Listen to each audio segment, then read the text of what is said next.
Balasahon sa sulat ni San Pablo nga mga taga Tesalonica. Mga utod, buot kami nga makahibalo kamo nga hanungod sa mga nagakalamatay. Dili kamo magkasubong sang iban nga wala sing paglaom.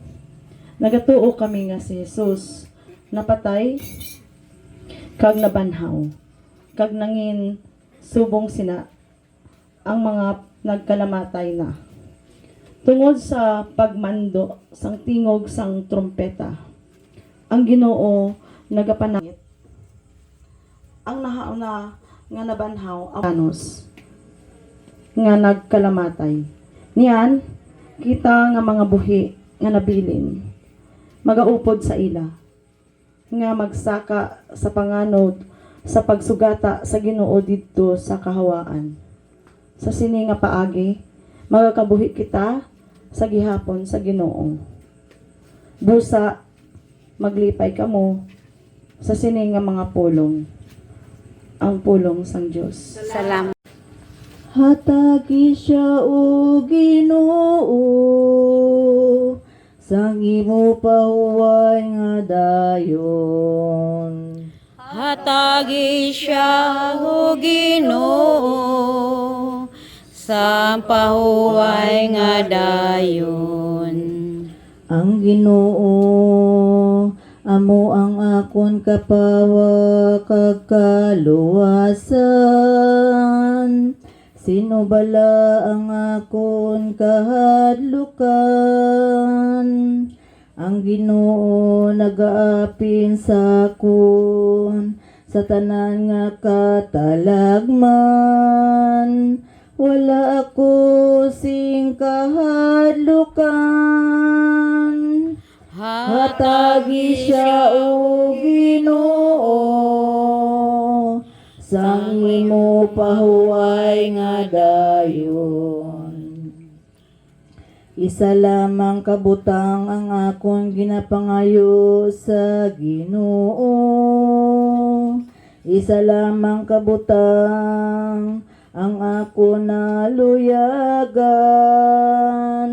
ang pagpuyo sa balay sa Ginoo, sa bugos ko nga kabuhi, ang pagpamalandong sang iya kaayo, kag ang pagkalipay upod sa iya, sa sulod sang iya templo. Hatagi siya O Ginoo, sang imo pahuway nga dayon. Pamati ako o Ginoo, sa akon pagpanawag sa imo. Kaloy ikagsabta ako o Ginoo, magapalapit ako sa imo, hindi ka magpanago sa akon. Hatagi siya o Ginoo, sang imo pahuway nga dayon. Sa pag-abot niya, magkasiling ako sa inyo, manggawag ko siya sa tampi, papungkuon niya siya, kag pagkasirbihan, daw ano kamalipayon sa ila, kung iya sila maabtan nga nagahulat, bisan pa sa tukang gabi, o kung kaagahon, siya mag-abot. Dumdumon ninyo ini, kung ang tag-iyasang balay, nakahibalo kung ano nga oras mag-aabot ang makawat, magabantay gid siya, agod ang kawatan, hindi makasulod sa iya balay. Gani kamo man, maghanda kay ang anak sang tao, mag-abot sa oras nga wala ninyo siya ginapaabot. Mga kauturan, ang Ebanghelyo sang aton Ginoo. Pagdayaw sa imo o Kristo. Sa kanutot nga nagtaliwan nga si Roberto, no? Sa edad niya Robert 75, no?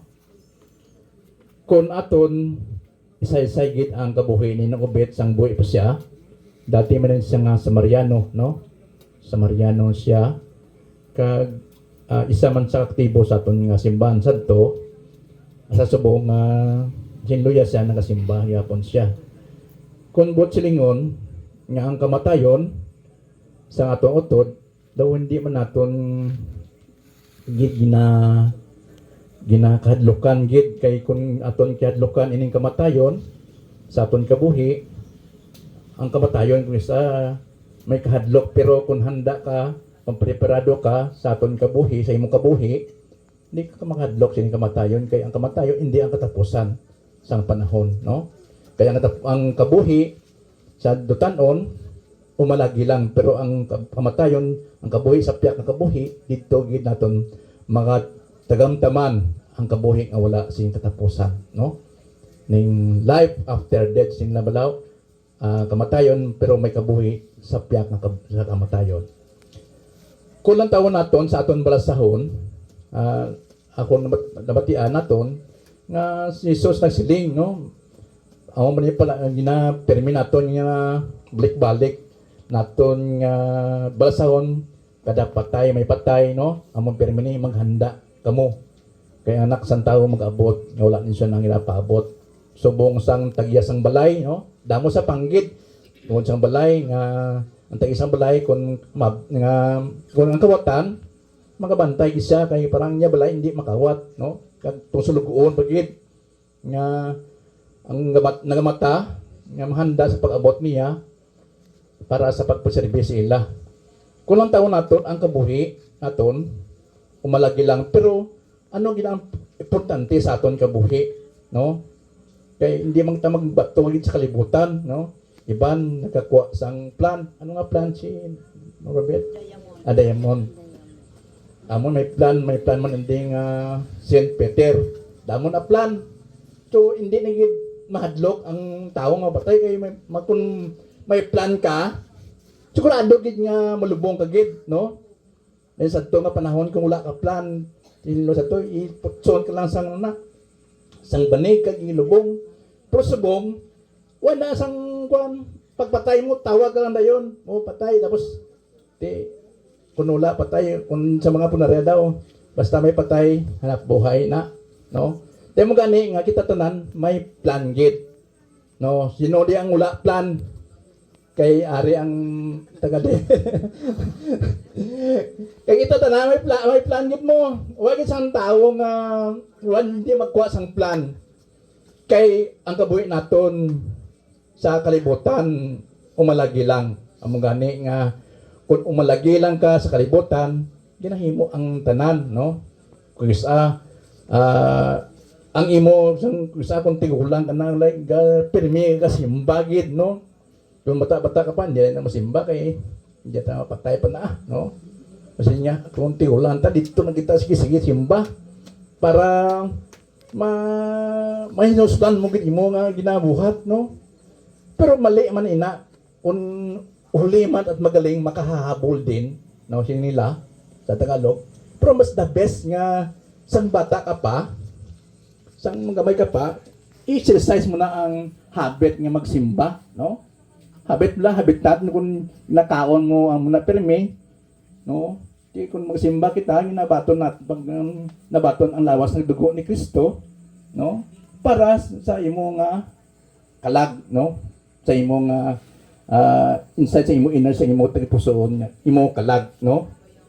Kaya kung aton himuon ina sa aton kabuhi, sa aton pagkabuhi bilang isa Kristiyano, kita Kristiyano para aton makambot ining kahimayaan, no? Himayaan sang Dios, no? Kaya naton purpose aton kabuhi nga kung mapatay kita tani diretso na ako sa langit, hindi na ako mag-agi pa, no?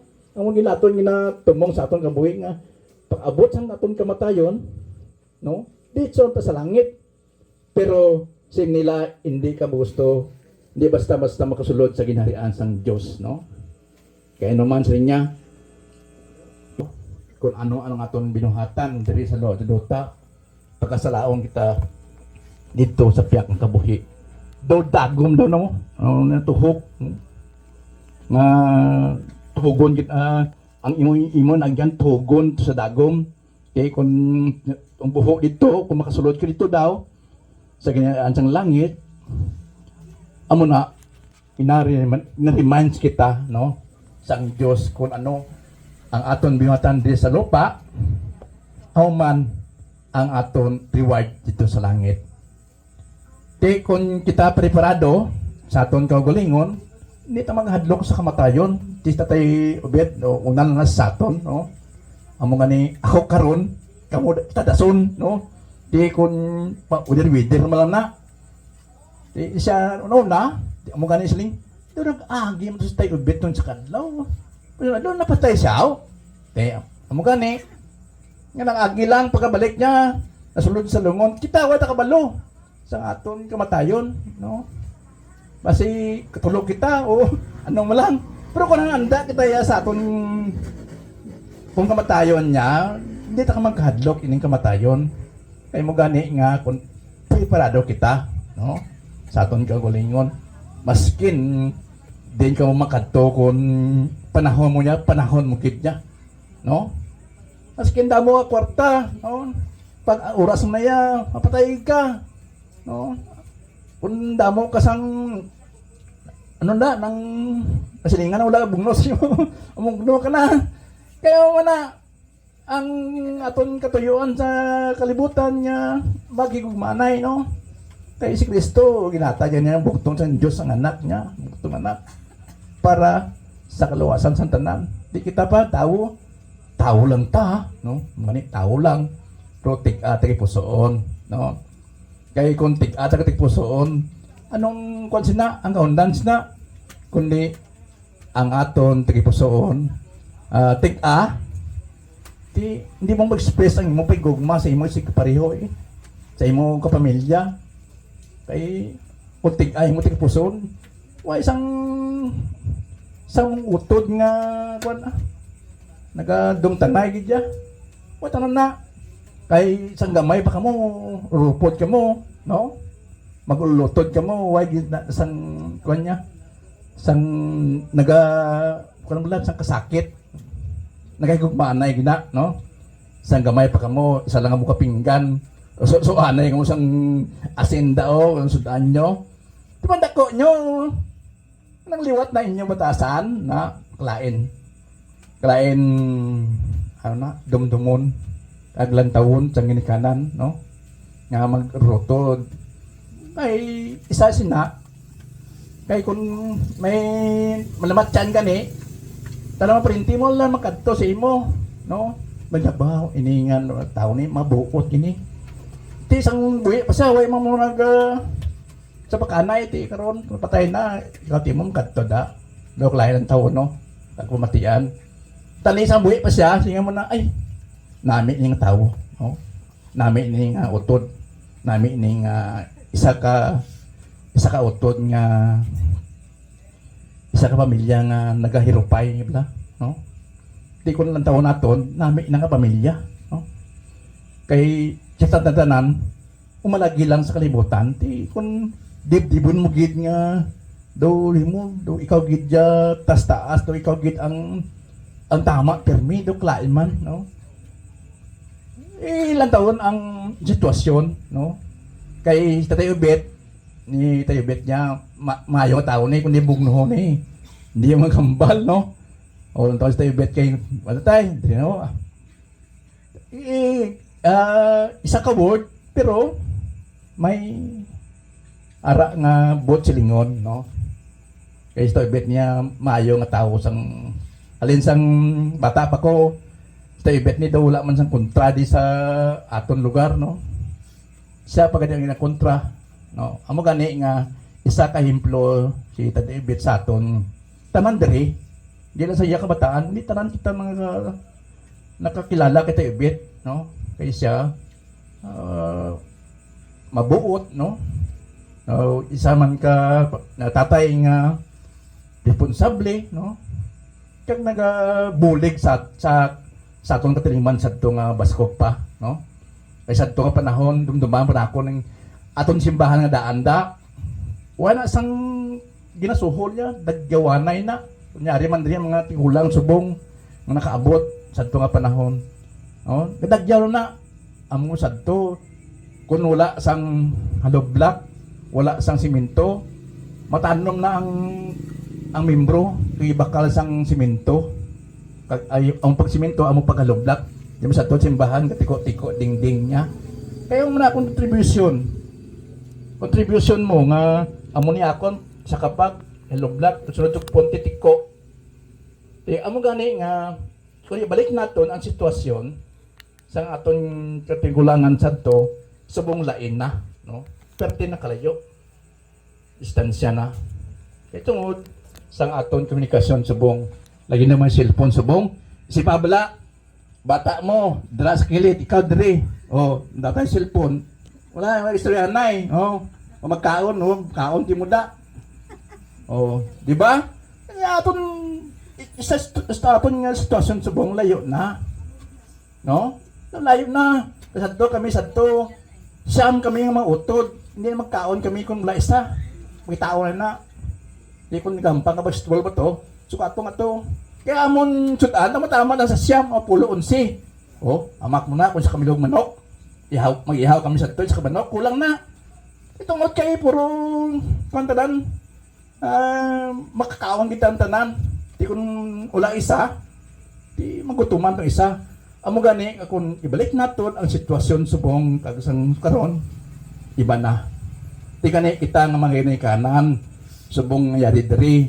no di ano ang paglantaw nyo no cellphone o pagkaon no yung naman kondakton tang bata ang cellphone no correct man na sa inyo mga bata subong amo gani kunan lang taon niya sa Facebook si doktor aperti akig sa mga ginikanan nga siring niya 2 years old nga bata palantaw mo cellphone no dapat ang ability sa bata kali nga sa age niya kumot up na maglantaw sa cellphone o mangampang sa cellphone is 9 years old 9 years old 2 years old baka kan mo na palantawon mo pag 20 anyos siya kuha na siya rapor siya hindi makita ang mata niya. Tingnan ni kita tanan, nga kalabot aton istorya dre tungod kay ang sitwasyon subong yara na kita sa dasing nga komunikasyon, no? Dasig na. Gusto naton instant, dali lang, no? Dali lang sadto ngatigang ka, huyop ka pa. Subong click na, saksak mo na. Sadto bisak-bisak ka pa kahoy, subong di na. Subong dala lang, no? Instant lang gusto aton. Sorry, bakal aton kaon na yung diretso. Hindi anta magdikaon na, mabakalan na, instant ba? Pero atong kabuhi, instant dali mo lang, no? Dali lang ang atong kabuhi, no? Kasi sa ito, mga tigulang na ito, dumdungan na ito, mga tigulang, taga-abot na binta, taga-sagatos, subong, pinala, 50, diabeteson na. Are si Taisyon kasi Remita. Kasi silawat yung mga senior na yan. Balaan nila na. Aranan na. Gusto nila itong Kapihak nga kabuhi. Pasudla siya karon sa imo puluyan nga malipayon kag walay katapusan. Nagapangamuyo kami. Kung namatay siya nga wala pa mapatawad ang iya mga sala, patawara siya karon sang tanan niya nga mga kasalanan, nagapangamuyo kami. Sa pagbunyag, ginbugayan mo siya sang bag-o nga kabuhi, kag ginhimo mo siya nga imo anak. Iimpon mo siya karon sa katilingban sang imo santos nga mga anak didto sa langit, nagapangamuyo kami. Sa santos nga pagkalawat, ginpakaon mo siya sang mahal nga lawas kag dugo ni Kristo. Tuguti siya karon sa pagkaon sa imo kalanon nga langit nun, nagapangamuyo kami.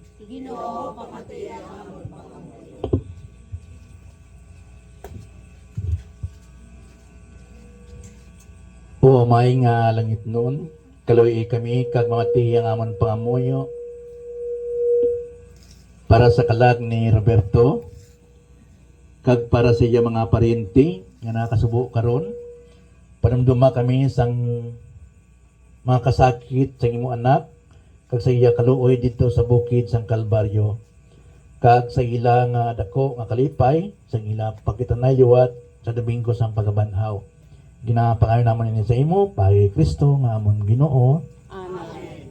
Karon mga muyo kita sa gintudlo sang aton Ginoong Kristo.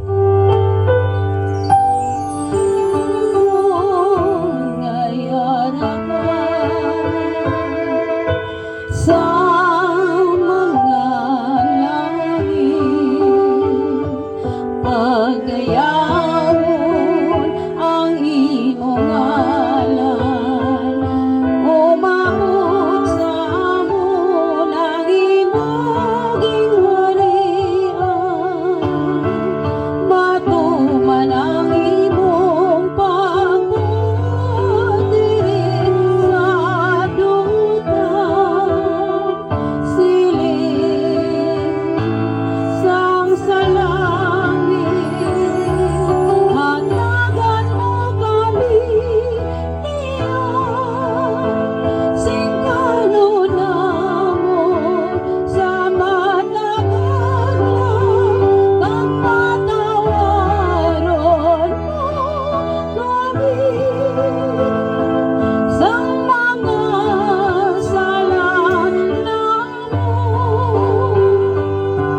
Siling nga ginapangawang namon ang mga nakasalan sa amon. Pag dili mo kami panahon sa mga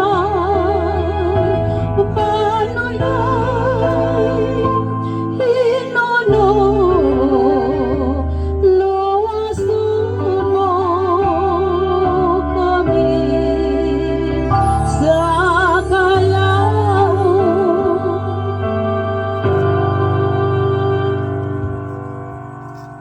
Kung yari man ang membro sang pamilya, kabataan ni tayo bet, no?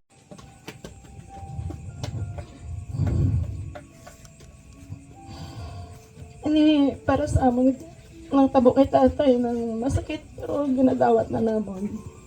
Kag ini nagkalipay man kami kay kamula nagapabaya as a family, as a amiga ni tatay.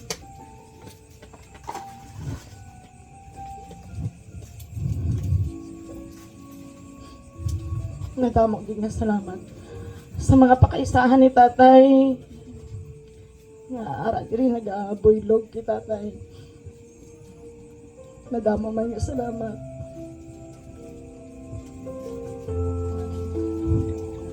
Ngayon natabo kay tatay nag-remind sa aton tanan nga oo nga halin sa subong nga word na ginhatag sa aton buboy nga umalagi lang kita sa kalibutan nga kinahanglan kita mag-prepare gid kay hindi naton balaan ang aton adlaw. Kag ang lubong ni tatay sa sa July 22 Martes. July 2 Martes sa Blingkong Cemetery. Alas 10 ang aga. Siguro amo lang to ang mga ang simbahan diri lang sa Tamnag Church, Catholic Church. Amo lang to sa liwat damo gyud salamat. So, madamo nga salamat, ma'am. So, in behalf sa Diamond Memorial Care Plan Incorporated, ginapaabot man sa mga CEO, Madam Merlin Guildi Suprayo Kagamon, Vice President Sir Carmelo Bolaño, ang lipi simpati sa pamilya Aguilar. So, ako galing si Imelda Miguel, isa man kay in charge sa prayer. So, thank you. Kay nagparinder man ka mo sa isa man gudi siya ka-package po sa Diamond. So, sa imo, Brad, thank you. Sa JKT Tamnag, ano apelido mo, Brad? Hilorio? Yulorio. So, Oh, okay.